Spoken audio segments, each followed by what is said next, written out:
ওরে ধর্মই যদি না থাকে, সনাতনই যদি না থাকে, তুমি তোমার প্রতিষ্ঠানটাকে কোথায় রাখবে বলো দেখিনি? হ্যাঁ, আজকে ভারতবর্ষে সারা পৃথিবীতে যত ইস্কনের ভক্তরা আছে সবাই যদি একসঙ্গে আন্দোলনে নামত, সারা পৃথিবী কেঁপে উঠত। কিন্তু সবাই ব্যস্ত, আমার যেন ক্ষতি না হয়, আমার যদি সাজা হয়, আমাকে যদি কেউ নিয়ে চলে যায়, আমি যদি সমস্যায় পড়ি আমার মা কাঁদবে, আমি যদি এনার মতন সমস্যায় পড়ি কি হবে?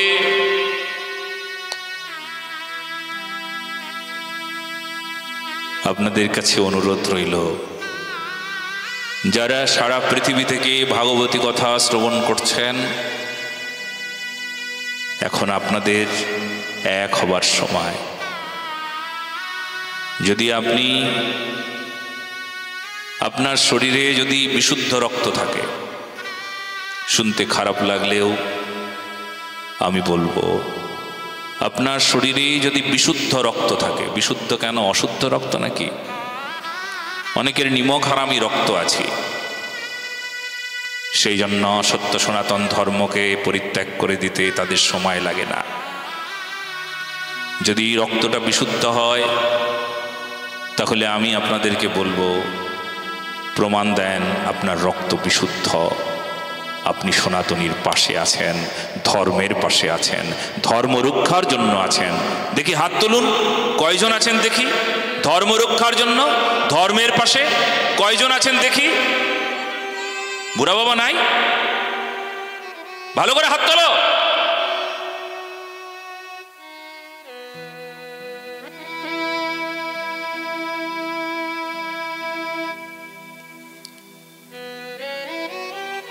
ঠিক আছে,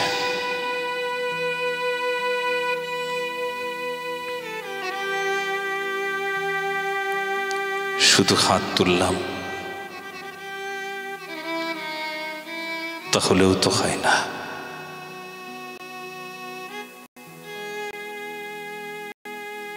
প্রমাণ তো তখন হয়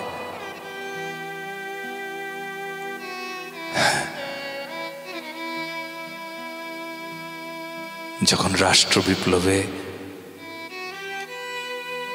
যে কষ্ট পাচ্ছে তার পাশে এসে দাঁড়ায়,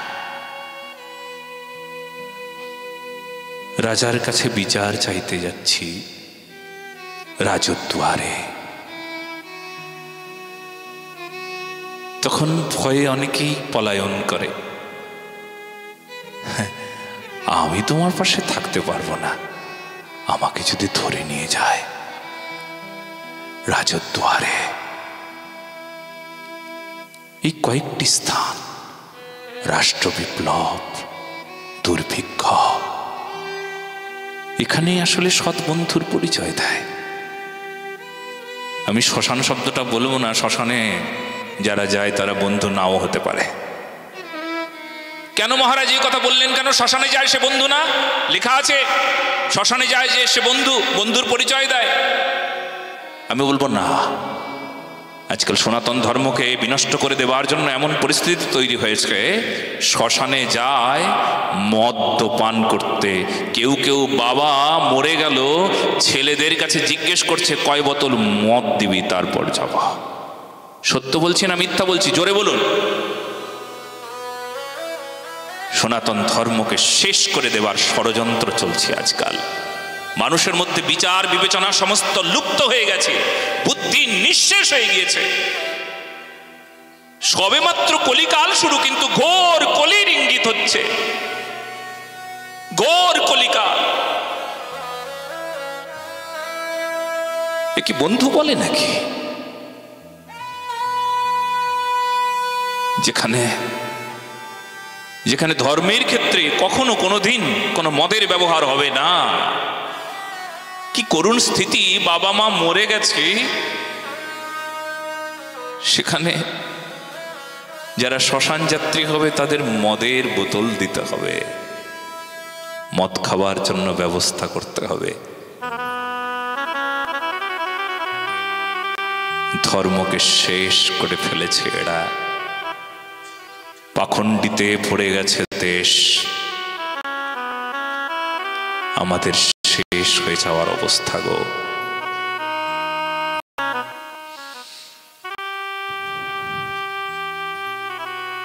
আমাকে অনেক কিছু বলতে নিষেধ করা হয়েছে, কিন্তু না বলে পারি না। না বললে মানুষ শুধরাবে না। কি হোক পরে দেখা যাবে। সত্য বলবার একটা বড় স্থান ভাগবত। মহারাজজি যে কথাগুলো বলছেন সেগুলো কি ভাগবতে আছে? বলে হ্যাঁ, পরিষ্কার আছে, যা বলছি আছে ভাগবতে। ধর্ম রক্ষার কথা আর লেখা আছে। তদ্বাগ বিসর্গ জনতার বিপ্লব, জনতার মাঝে বিপ্লব নিয়ে আসবে সেই সেই ভাগবত ধর্ম, যেখানে অরাজকতা, যেখানে পাপ পঙ্কিলতা, যেখানে মিথ্যা, সেখানে সত্যের প্রচার করো, সত্য আন্দোলন করো, ভক্তির আন্দোলন করো, ধর্মের আন্দোলন করো। বলো না গো রাধে রাধে। তো সেজন্য আমরা খুব একটা ভালো নাই। তো এইভাবেই থেকে মানুষের উপকার করতে হবে। বা বসো বসো, এই মেয়েটা বস বস, কষ্ট হলে বসো, কষ্ট হলে বসো। যারা বসে থাকবে তাদের একটা মঙ্গল হয়ে যাবে। কি হবে জানো? ভগবান বলবেন, বাহ, বসে আছি আমার কথায়। আর যদি কলিকাল কানটা ধরে টেনে তুলে দেয়, কলিকাল আসলে ভাগবত কথায় যারা আসে জানি দেওয়া উচিত যে কলিকাল কানটা ধরে টেনে তুলে দেয়, বলে ওট ওট ওট, তুই যদি এখানে বসে থাকিস তোর মঙ্গল হয়ে যাবে। আর তোর যদি মঙ্গল হয়ে যায় তো তোর সর্বনাশটা করবো কেমন করে? এই জন্য কানটা ধরে তুলে দেয়। এই জন্য কষ্ট হলেও বসে থাকো তোমরা। আমি জানি কষ্ট হচ্ছে, কালকের থেকে আমি বলবো যে খড়গুলোর ওপরে কিছু একটা যদি পেতে দেওয়া যায় ভালো হবে না? হ্যাঁ, এখানে খড়ই দেয়। হ্যাঁ, এই আমি দেখেছি উত্তরবঙ্গে, বিশেষ করে কোচবিহার, আলিপুর দেখেছি, মানে খড় বিছিয়ে দেয়, ভালো গরম হয়। হ্যাঁ, আচ্ছা বলো না গো রাধে রাধে।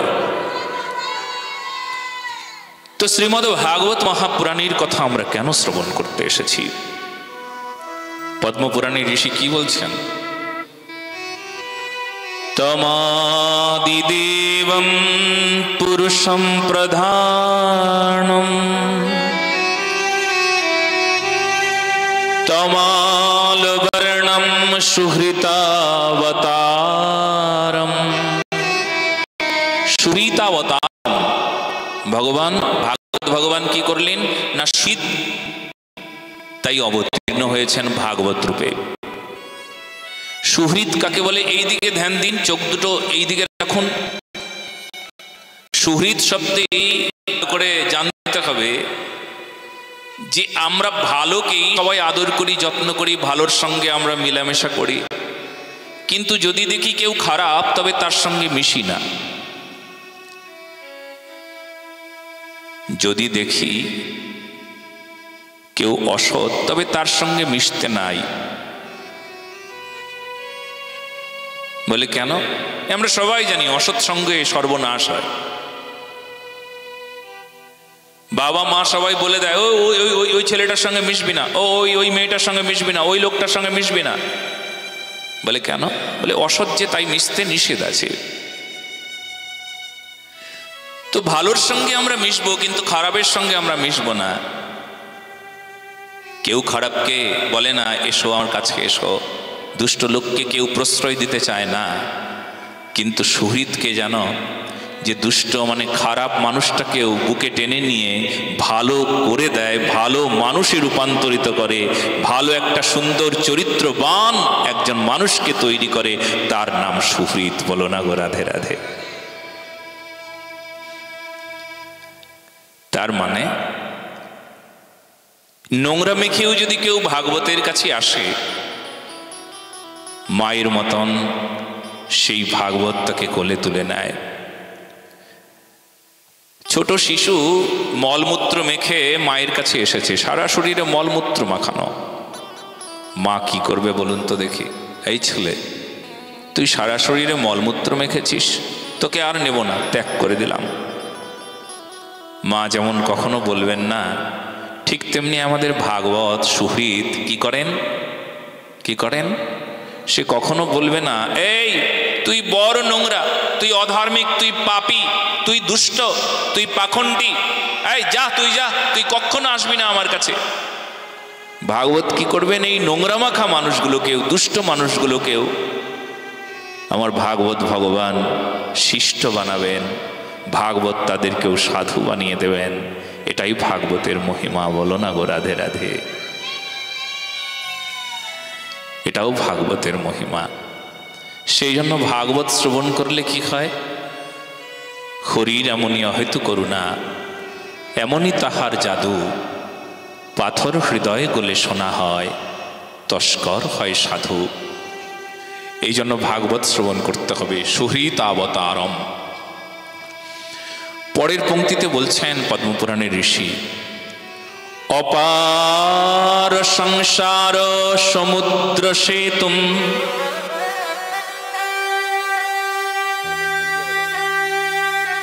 অপার সংসার সমুদ্র সেতুম ভজামহে ভাগবতম স্বরূপম।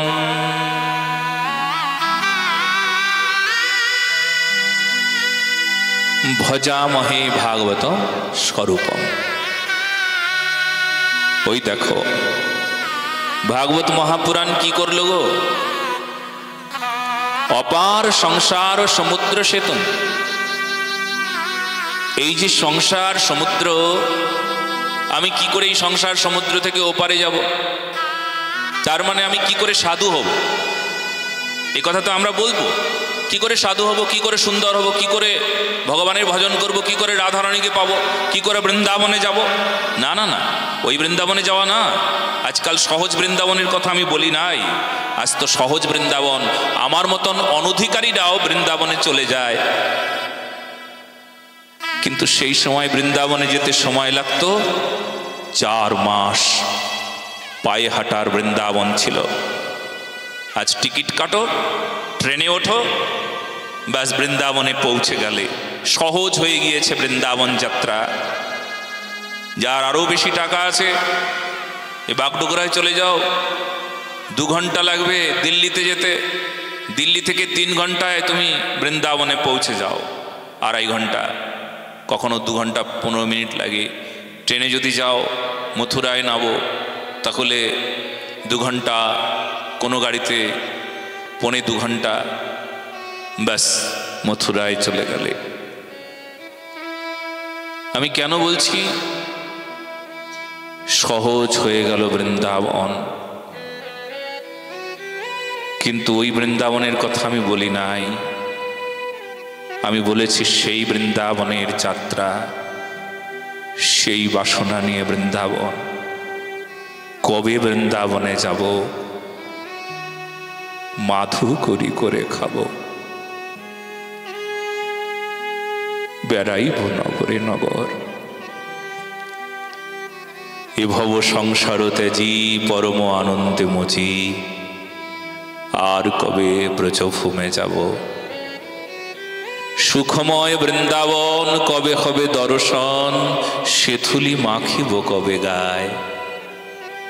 প্রেমে গদগদ হইয়া রাধা কৃষ্ণ নাম লইয়া, কান্দিয়া বেড়াব ভরায়।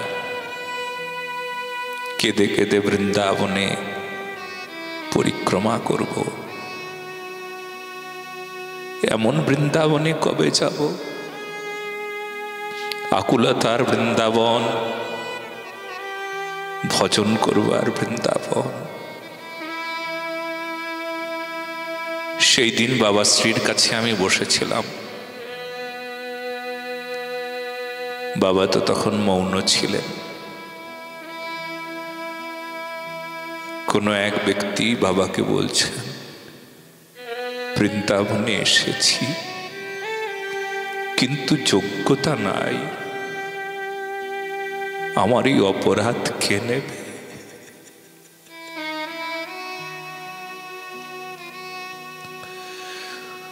বাবার চোখের জলে উত্তর করলেন, আমি বৃন্দাবনে এলাম কিন্তু যোগ্যতা নাই। আমি বৃন্দাবনে এলাম কিন্তু অধিকার নাই। এসে গেছি বৃন্দাবনে কিন্তু অধিকার যে নাই গো।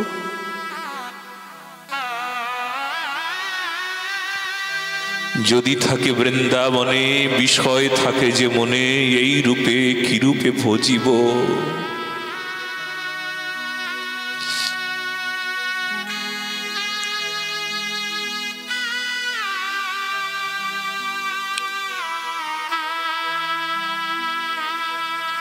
তো সংসারের ওপারে বৃন্দাবন। সংসার সমুদ্র পার না হলে ওই অপ্রাকৃত বৃন্দাবনের অনুভব হয় না। সংসারের মোহ মায়া অজ্ঞানতা থাকার সময় পর্যন্ত ওই অপ্রাকৃত বৃন্দাবনের ভজন হয় না। এ বড় সত্য কথা। সংসারও অসারও, সংসার অসার আমরা সবাই জানি, কিন্তু ভাগবত কি করলেন? এই অসার সংসারে একটা সেতু তৈরি করে দিলেন,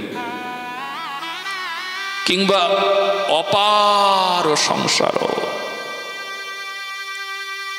পদ্মপুরাণীর ভাষায় বলছেন অপার সংসার, নাহি পারাপার। অপার মানে কুল নাই, কিনারা নাই, শুধু থই থই জল, শুধু আছড়ে আছড়ে পড়ছে তার তরঙ্গগুলো। কামনা বাসনা লোভ লালসার তরঙ্গ একের পর এক আসছে, একটার পর একটা এসেই যাচ্ছে, কখনো শান্ত হচ্ছে না। সংসার সমুদ্র কেমন, একটার পর একটা কামনার তরঙ্গ আসছে, একটা শেষ হচ্ছে, কামনা পূরণ হলে আবার নূতন আরেকটা তরঙ্গ আসছে।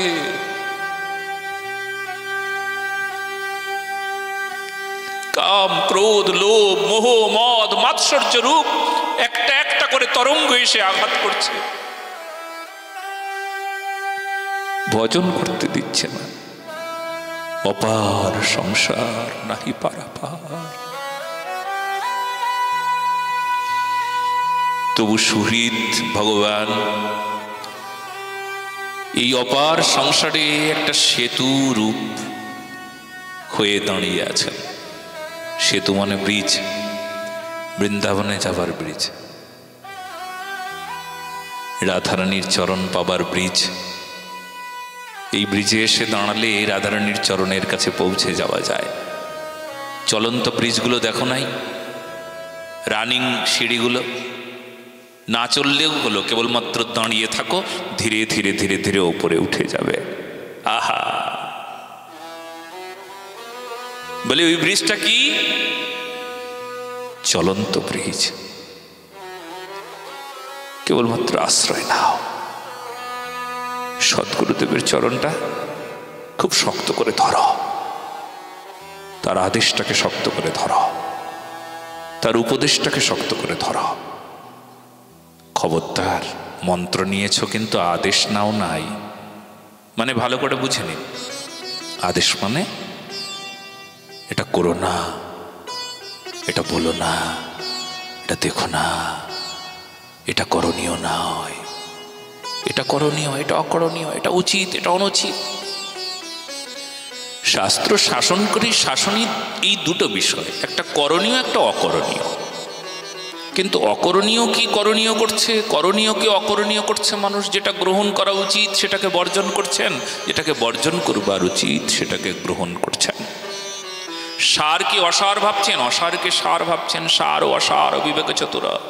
যেটি সার সেটিকে গ্রহণ করতে হবে, যেটি অসার সেটিকে ত্যাগ করতে হবে। কিন্তু সমস্যা উল্টোটা হয়ে যাচ্ছে। বৃন্দাবনে যাও, কি করে যাব গো? বলে ভাগবতকে সার করো, ভাগবতকে আশ্রয় করো, ভাগবতের কথাকে নাও। কেবলমাত্র শুনলে হবে না। এই যে 7 দিন শুনবে বাস পুড়িয়ে যাবে, না না, চরিত্রে বোঝা যাবে। কি বদলালো তোমার চরিত্রটা দেখি, কি বদলালো গো?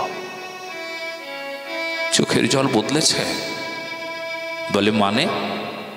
বলে আগে শুধু ছেলের জন্য কাঁদতাম, মেয়ের জন্য কাঁদতাম, টাকার জন্য কাঁদতাম, কিছু চাইতাম পেতাম না কাঁদতাম, কিন্তু এখন রাধারানীর জন্য কাঁদে।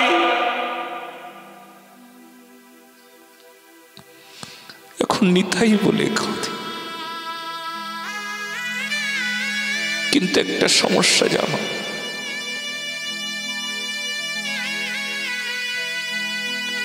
নিতাই বলে কান্না বড় কঠিন। ছেলের জন্য কান্না টাকার জন্য বড় সহজ। নিতাই বলিয়া মন কেন কাঁদে না আমার, বিষয় বাসনায় মোর পাপ হইল ভার। সংসারের তরে হিয়া সদা মোর কাঁদে, নিতাই ভুলিয়া মই রইন বিষাদে। হ্যাঁ, সংসারের জন্য এত কাঁদি, যার জন্য কান্নার কথা ছিল তার জন্য কাঁদি না। এটাই হচ্ছে এই পদ্মপুরাণের কথা। এই ভাষায় বলছেন, যেখানে যাওয়া উচিত সেখানে যেতে পারছি না, শুধু এই কারণে আকুলতা নাই, ব্যাকুলতা নাই। আকুলতা, ব্যাকুলতা, আগ্রহ সমস্ত কিছু সংসারকে কেন্দ্র করে। এই জন্য মায়ায় মোহগ্রস্ত হয়ে গেলাম।